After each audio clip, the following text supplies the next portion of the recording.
Olá, amigo estudante da Palavra de Deus, bom dia e um feliz despertar a você, na graça e na paz de nosso Senhor Jesus Cristo.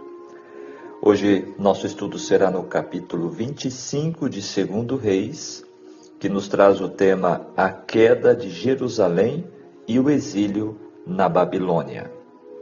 Capítulo final de 2 Reis. Estamos encerrando mais um livro pela graça de Deus.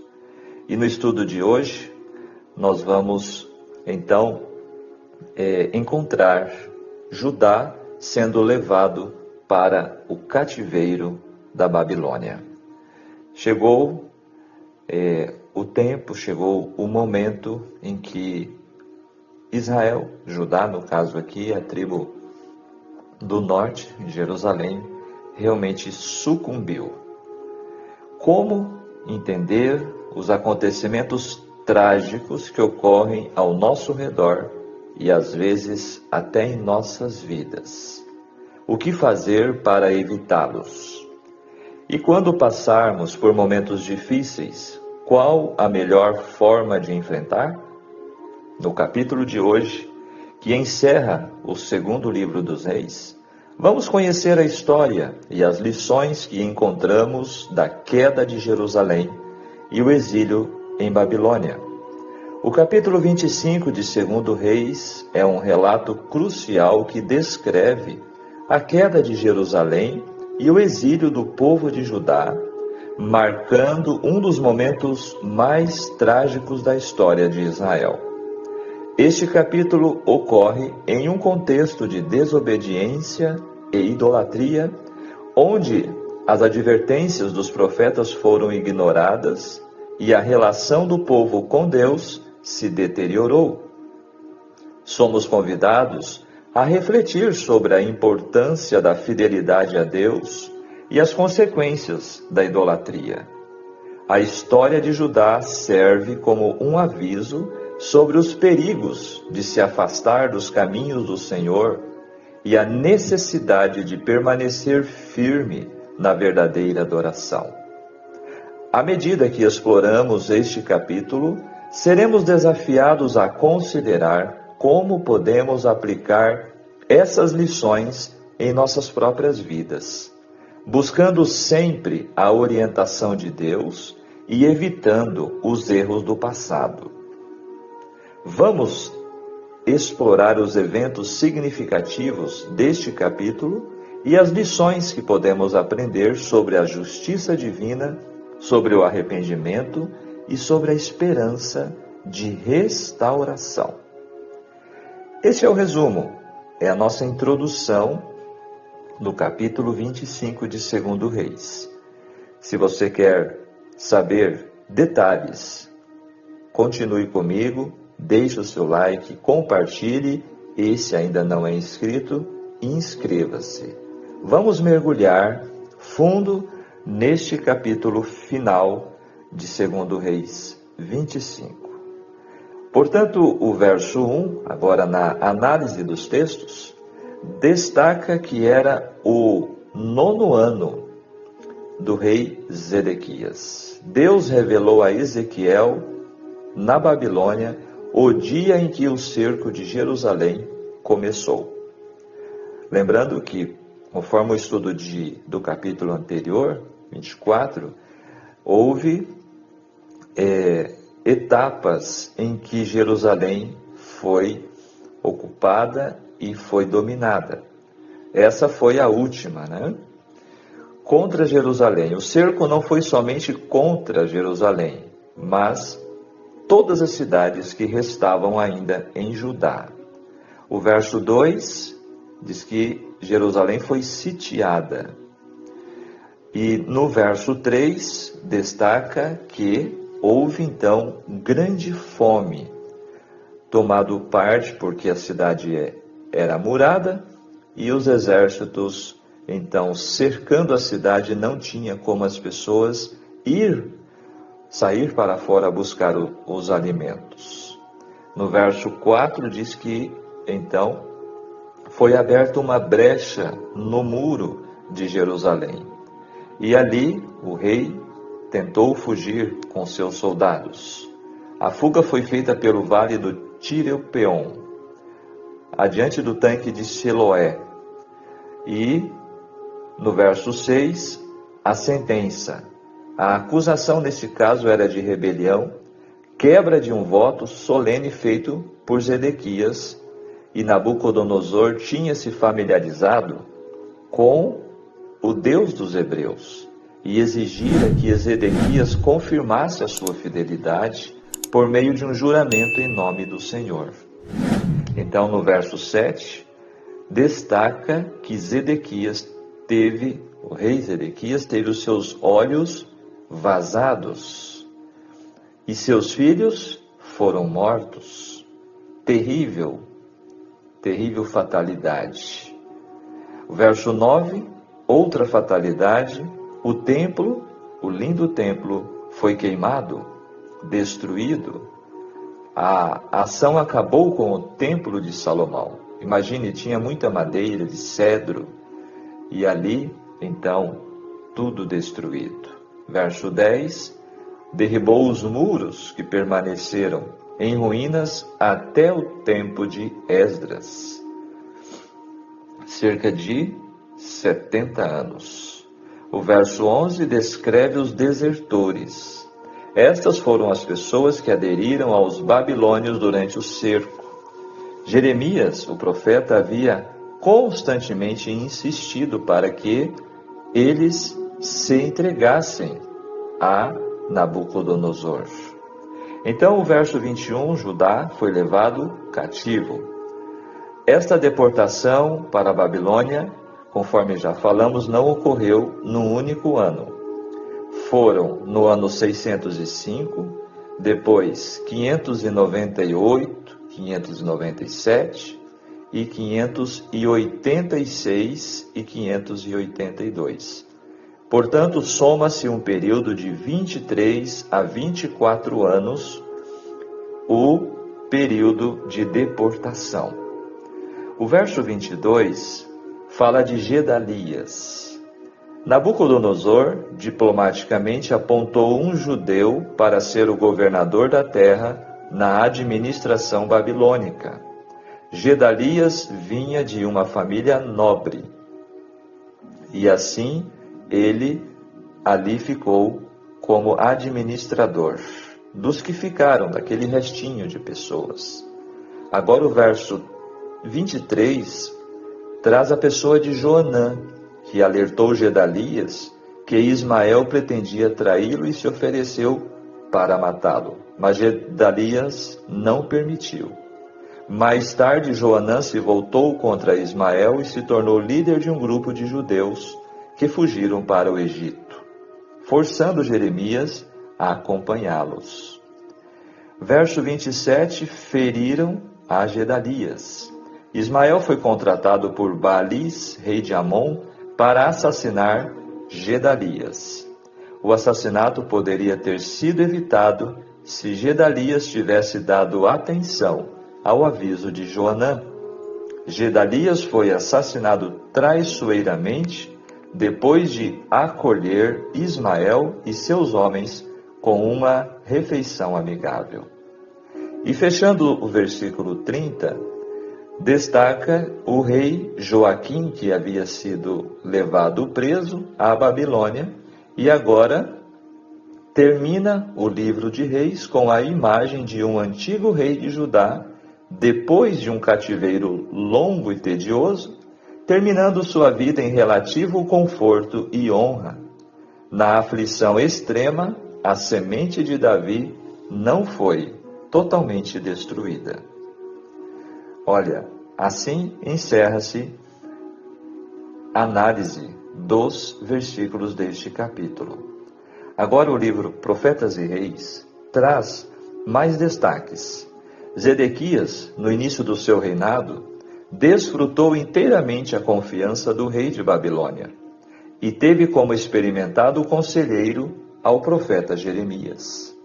Se tivesse prosseguido numa conduta honrosa para com o rei de Babilônia e atendido às mensagens do Senhor por intermédio de Jeremias, ele teria conservado o respeito de muitos em posição de mando, e teria tido oportunidade de comunicar-lhes o conhecimento do verdadeiro Deus. Assim, os cativos já exilados em Babilônia teriam sido postos em terreno vantajoso e granjeado muita liberdade. O nome de Deus teria sido honrado em toda parte, e os que haviam permanecido na terra de Judá teriam sido poupados a terríveis calamidades que finalmente vieram sobre eles. Através de Jeremias, Zedequias e toda Judá, inclusive os que tinham sido levados para a Babilônia, foram aconselhados a se submeterem pacificamente ao domínio temporário de seus conquistadores. Era especialmente importante que os que estavam no cativeiro buscassem a paz na terra para a qual tinham sido levados. Isto, entretanto, era contrário às inclinações do coração humano. E Satanás, tirando vantagem das circunstâncias, fez que se levantassem entre o povo falsos profetas, tanto em Jerusalém como em Babilônia. Olha que interessante. Como Satanás é astuto, os quais declaravam que o jugo do cativeiro seria logo quebrado e o anterior prestígio da nação restaurado. Então havia Jeremias, Ezequias, os profetas genuínos de Deus, e Satanás levantou falsos profetas para enganar o povo. E até hoje ele faz assim. Os cativos também foram admoestados, mediante comunicações escritas, a não se deixarem iludir quanto a estar próximo ao seu libertamento. Não vos enganem os vossos profetas que estão no meio de vós, insistiu Jeremias, está no capítulo 29, verso 8. Em relação com isto, foi mencionado o propósito do Senhor de restaurar Israel após os 70 anos de cativeiro, preditos por seus mensageiros. Com que terna compaixão, Deus informa seu povo cativo de seus planos para Israel. Ele sabia que se eles fossem persuadidos por falsos profetas, a que esperassem por breve libertação, sua posição em Babilônia se tornaria muito difícil. Qualquer manifestação ou insurreição de sua parte despertaria a vigilância e a severidade das autoridades caldaicas, o que poderia conduzir à posterior restrição de suas liberdades. O resultado seria sofrimento e angústias. Na dianteira, entre os que estavam rapidamente levando a nação à ruína, estava Zedequias, seu rei, desprezando inteiramente os conselhos do Senhor, dados por intermédio dos profetas, esquecendo a dívida de gratidão jurada a Nabucodonosor, violando seu solene juramento de submissão feito em nome do Senhor Deus de Israel, o rei de Judá se rebelou contra os profetas, contra seu benfeitor e contra seu Deus. Na vaidade de sua própria sabedoria, ele foi em busca do auxílio do antigo inimigo da prosperidade de Israel, enviando os seus mensageiros ao Egito para que se lhe mandassem cavalos e muita gente. Agora, o dia do ajuste final tinha chegado para o profano e ímpio príncipe. Tira o diadema, o Senhor decretou, e levanta a coroa. A Judá não seria mais permitido ter um rei, até que Cristo mesmo estabelecesse o seu reino. Ao revés, a porei. Foi o edito divino com respeito ao trono da casa de Davi. Ela não será mais, até que venha aquele a quem pertence de direito, e a ele a darei. Está escrito em Ezequiel, capítulo 21, versos 25 a 27, esta sentença. No ano 9 do reinado de Zedequias, Nabucodonosor, rei de Babilônia, veio contra Jerusalém, ele e todo o seu exército, a fim de sitiar a cidade. Entre os justos que ainda restavam em Jerusalém, agora veja, esse texto aqui é chave, é incrível. Entre os justos que ainda restavam em Jerusalém, a quem tinha sido tornado claro o propósito divino, alguns havia que se determinaram colocar, além do alcance das mãos cruéis, a sagrada arca que continha as tábuas de pedra sobre a qual haviam sido traçados os preceitos do Decálogo. Olha, isto eles fizeram. Com lamento e tristeza esconderam a arca numa caverna, onde devia ficar oculta do povo de Israel e de Judá por causa de seus pecados, não mais sendo-lhes restituída. Esta sagrada arca ainda está oculta, jamais foi perturbada desde que foi escondida. Olha aqui, que detalhe, né? Que declaração importante. Antes do cerco, antes da derrubada de Jerusalém, a Arca da Aliança foi, portanto, escondida e nunca mais encontrada. É tanto que existe até filmes, por exemplo, de Indiana Jones, que diz Caçadores da Arca Perdida, né? Por ser uma arca valiosa, ela desperta a ambição das pessoas. Assim, até a última hora, Deus tornou clara a sua disposição de mostrar misericórdia aos que escolhessem submeter-se a seus justos reclamos. Tivesse o rei escolhido obedecer, a vida do povo teria sido poupada, e a cidade se salvaria da conflagração, mas ele pensou que tinha ido demasiado longe para recuar. Teve medo dos judeus, medo do ridículo, medo por sua vida. Depois de anos de rebelião contra Deus, Zedequias considerou ser demasiado humilhante dizer a seu povo: aceito a palavra do Senhor, conforme pronunciada pelo profeta Jeremias. Não ouso aventurar-me à guerra contra o inimigo em face de todas estas advertências. A fraqueza de Zedequias foi um pecado pelo qual ele pagou terrível preço. O inimigo varreu como uma avalanche irresistível. Devastou a cidade. Os exércitos hebreus fugiram em confusão. A nação foi conquistada.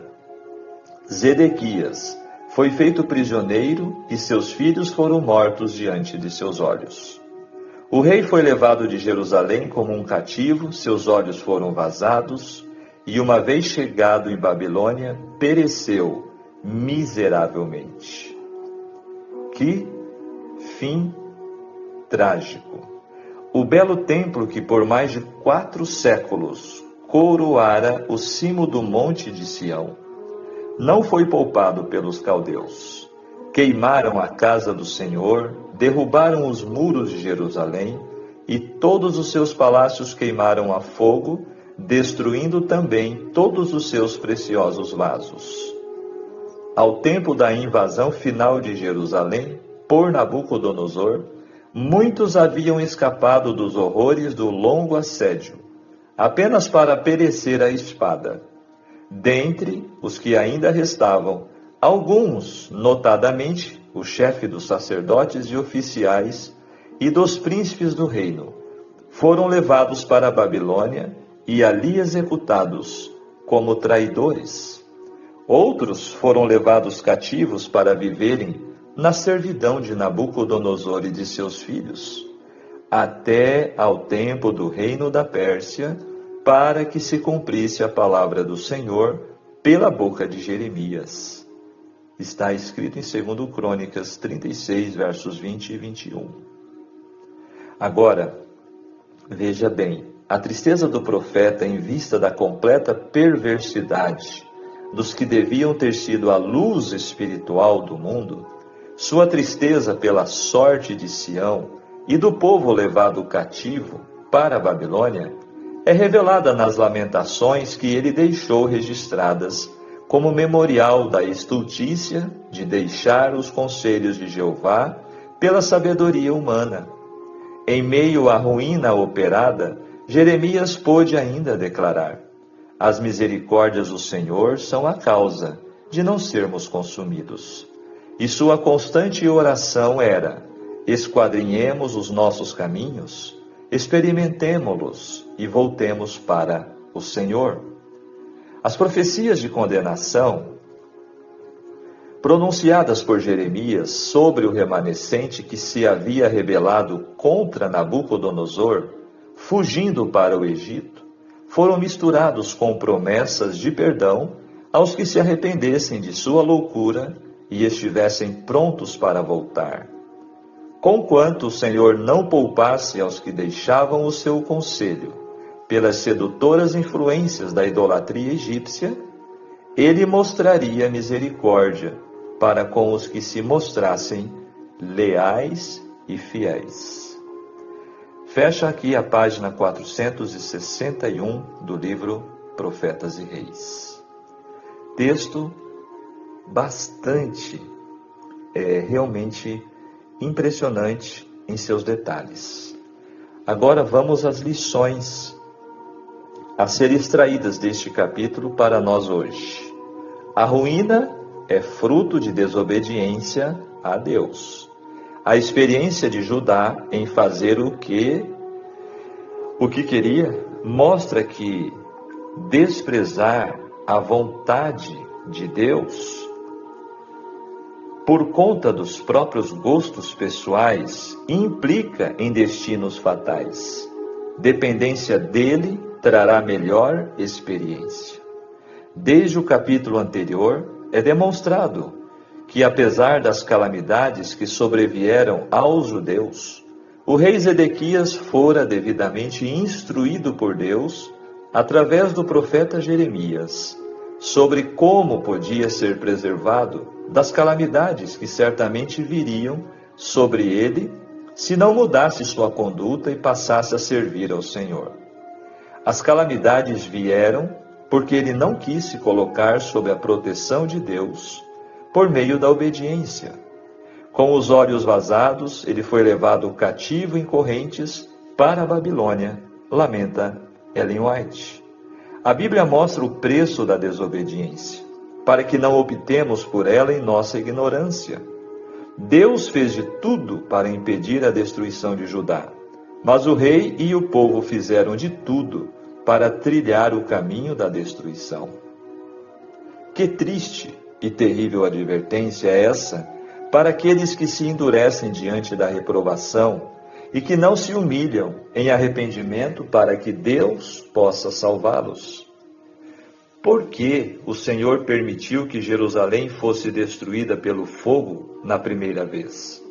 Por que ele permitiu que seu povo fosse vencido pelos inimigos e levado a terras pagãs? Foi porque haviam deixado de ser missionários e haviam construído muros de separação entre si e ao seu redor. O Senhor os espalhou para que o conhecimento de sua verdade pudesse ser levado ao mundo. Se fossem leais, verdadeiros e submissos, Deus os traria de volta à sua própria terra. O pecado vicia e escraviza. Israel havia provado seus efeitos antes de Judá. Contudo, Judá não se desviou do caminho que havia levado a sua irmã ao cativeiro. Isso evidencia a nossa tremenda incapacidade de aprender com os erros dos outros. Os habitantes de Judá, que haviam chegado a 250 mil, sobraram menos de 20 mil, menos de 10%. Apesar de a maioria ter sido exilada em Babilônia, o texto sagrado não deixa o leitor frente a um futuro sombrio. Ao contrário, o Deus da esperança evidencia que o pecado não tem a última palavra em nossa história. Ele está acima do pecado e o eliminará completamente.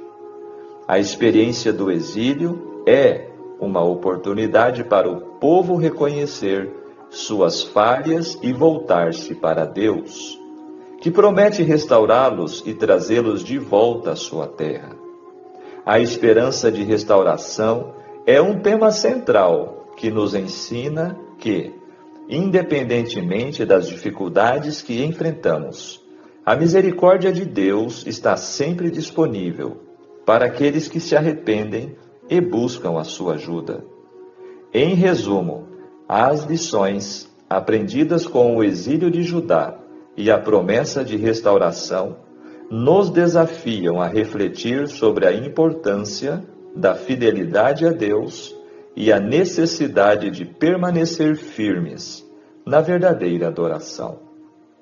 Que possamos aprender com a experiência do exílio e buscar sempre a presença de Deus, confiando em sua capacidade de restaurar e redimir. Portanto, há uma Babilônia nestes últimos dias, de onde devemos nos retirar, conforme Apocalipse 18, verso 4. E para manter-nos longe dela e de suas práticas, necessitamos dar ouvidos à palavra de Deus. Muito em breve, Jesus voltará e trocará as nossas vestes do cárcere pelas vestes brancas de sua justiça, nossa pobreza por sua subsistência vitalícia, conforme o que aconteceu com Joaquim, foi restaurado, e nos alegraremos em sua presença, não por um período de tempo, mas por toda a eternidade. Vigiemos e oremos. Amém. Olha que capítulo profundo para refletirmos. O pensamento do dia: quando você tropeçar e cair, lembre-se de se levantar, porque Deus é a sua força. Conforme o contexto do capítulo de hoje, que nós possamos buscar de Deus a capacidade da restauração quando nós tropeçamos. Vamos orar? Maravilhoso Deus, querido e bom Pai Celestial, graças te damos pelo dom da vida, pelo despertar deste novo dia. Obrigado, Senhor, por suas bênçãos, por seus cuidados, por sua misericórdia que se renova a cada manhã. Ajude-nos, Senhor, a vivenciarmos a tua vontade, que possamos buscar o teu querer, que possamos, Senhor, nos sujeitarmos àquilo que o Senhor pede de nós. Venha continuar abençoando nossa jornada bíblica e a todos os que estão participando. Fica conosco em mais esse dia, te pedimos em nome de Jesus. Amém. Ok? Fechamos mais um capítulo, fechamos mais um livro.